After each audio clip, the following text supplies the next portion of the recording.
Olá, tudo bom com vocês? Tudo bom comigo? Eu sou o Carlos, professor de matemática, e hoje nós vamos falar sobre a construção de gráfico de barras. Vamos ao slide. A construção de gráfico de barras. A elaboração de gráfico de barras apresenta dados categorizados em barras retangulares, nos quais o retângulo correspondente a cada categoria é proporcional ao número de observações na respectiva categoria. O gráfico de barras é utilizado para realizar comparações entre as categorias de uma variável qualitativa ou quantitativa discreta. Este gráfico pode ser utilizado na vertical ou horizontal. No exemplo a seguir, a altura de cada retângulo corresponde ao número de inscritos com o respectivo grau de escolaridade, tá? Podemos utilizar para executarmos o gráfico de barras. Então, olhem bem, nós temos aí esse gráfico, uma demonstração. No primeiro momento, nós temos aí a parte azul, nós estamos falando no gráfico de barra, é o fundamental. O segundo, médio. O terceiro, superior. E o quarto, pós-graduação. Então, cada barra dessa daí é uma representação do gráfico de barras, tá?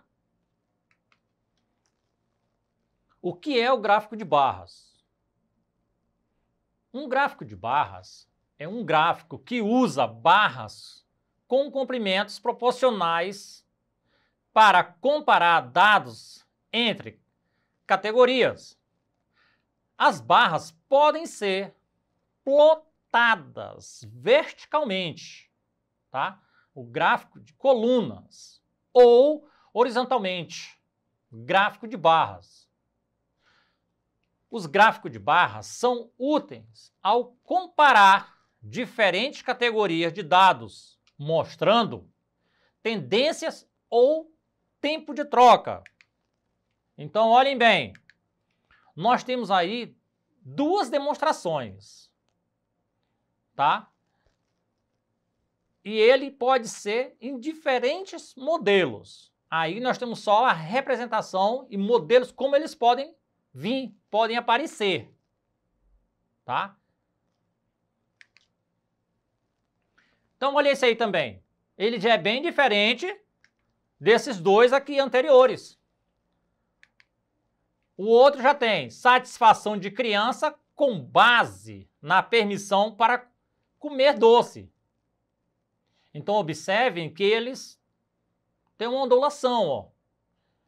Vai do menor ao maior, diminui, aumenta.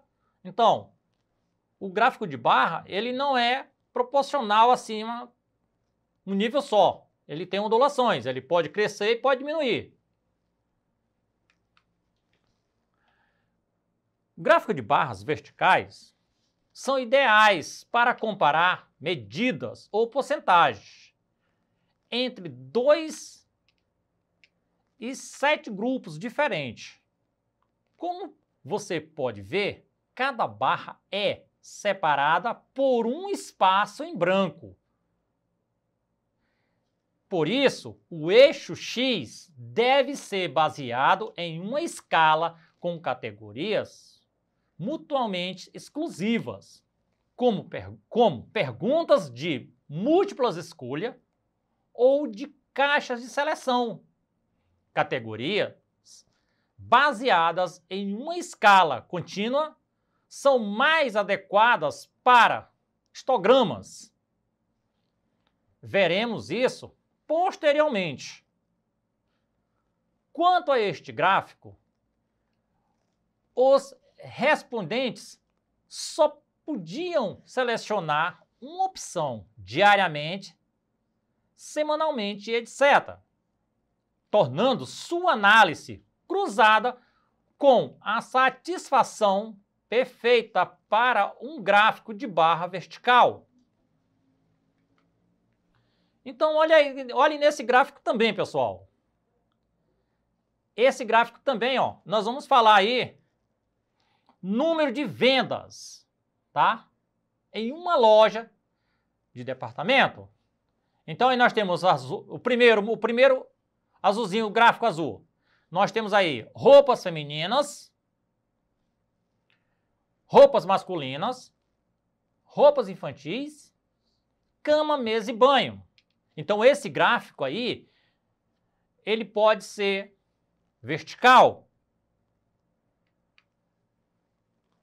tá? Nesse caso aqui, ó, o exemplo de gráfico de barra verticais, a venda estão divididas em 4 categorias: roupas femininas, roupa masculina, roupas infantis e cama, mesa e banho.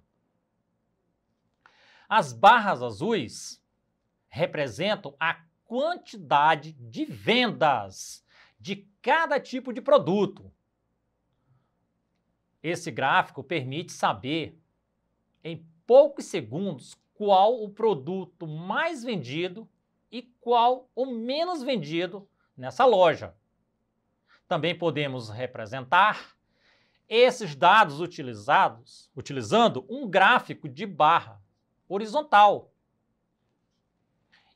A interpretação é a mesma e o que muda é a posição das barras. Então, olha só, esse gráfico aqui é na vertical, já o mesmo gráfico com as mesmas vendas, tá? No horizontal. Então, aí nós podemos fazer a interpretação de qualquer jeito, o gráfico de qualquer jeito, mas a interpretação e o resultado é o mesmo, tá? Olha esse aí.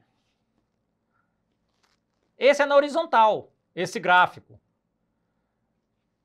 Esse gráfico aí está falando sobre gosto das pessoas por diferente tipo de doce. Então aí nós temos um nível de 0 a 10, só que ele vai de 0 a 8, tá?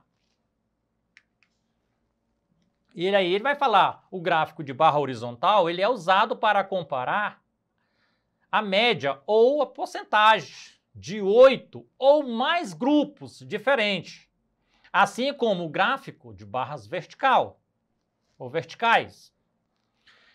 Ele só deve ser usado para comparar categorias mutuamente exclusivas. Neste gráfico, mais de 7 categorias de doce foram medidas de forma independente e estão sendo comparadas entre si.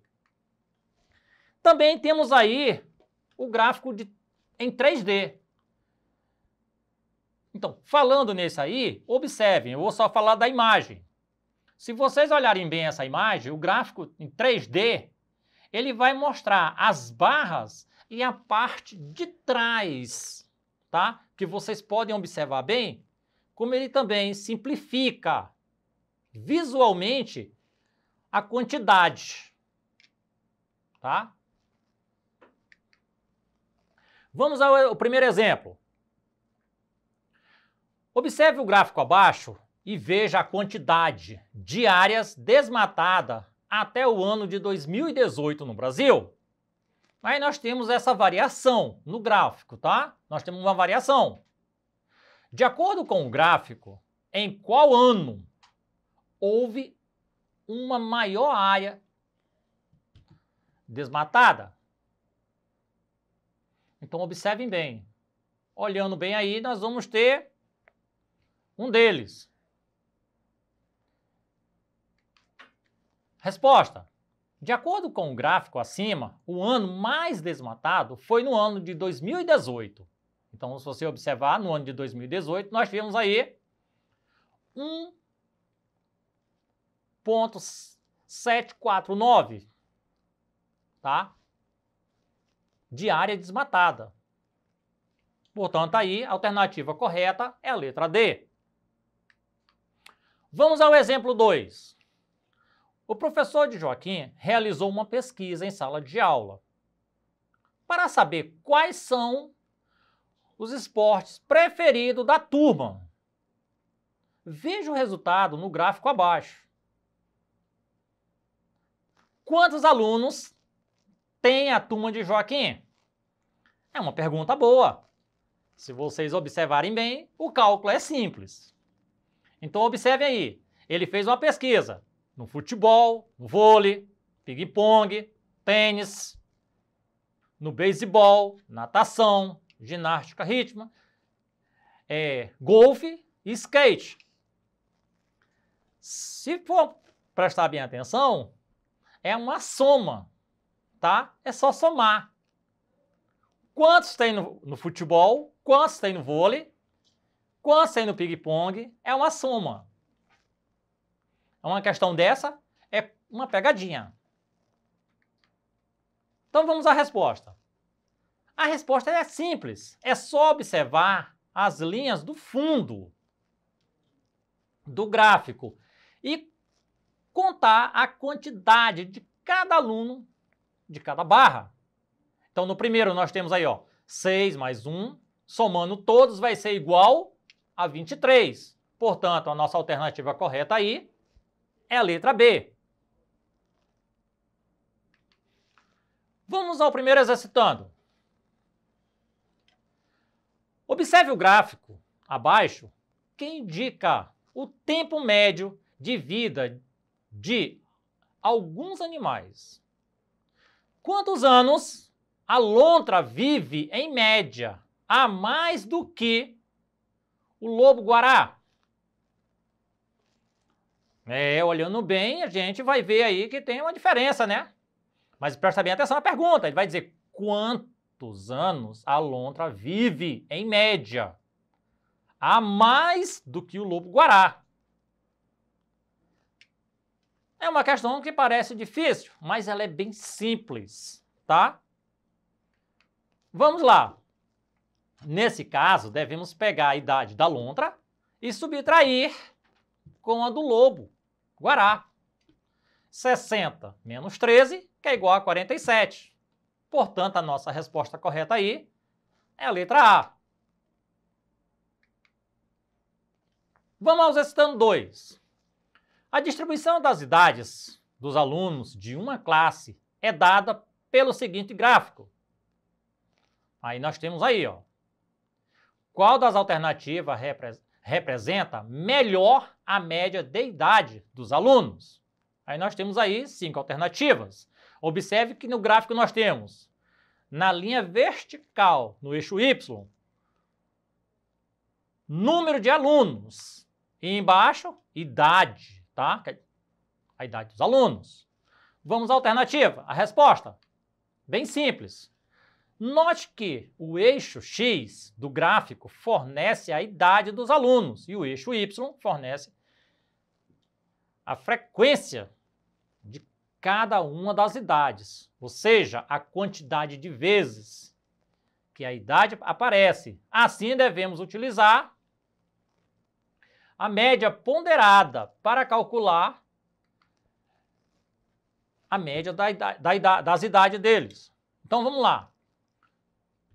20 vezes 2 mais 5 vezes 19, mais 20 vezes 18, mais 23 vezes 17, mais 10 vezes 16, sobre 23 mais 20, mais 10, mais 5, mais 2. A multiplicação de cima vai ficar 40 mais 95, mais 360, mais 391 mais 160, sobre 60, que é a soma de baixo. Somando os dois, o de cima e o de baixo vai ficar 1046 sobre 60. E 1046 dividido para 60 é igual a 17,43333, sequenciado. Sabemos que 17,4333 é igual a 17 mais 0,43. Reticência? Para transformar 0,43 para o infinito, em meses, devemos multiplicar por 12. Logo, 0,43 infinito vezes 12 é igual a 5 meses. Portanto, a média de idade desses alunos é de 17 anos e 5 meses. Portanto, aí a nossa alternativa correta é a letra C. Essa foi a nossa aula de hoje. Para ver melhor, acesse a plataforma Eduque e até a próxima aula.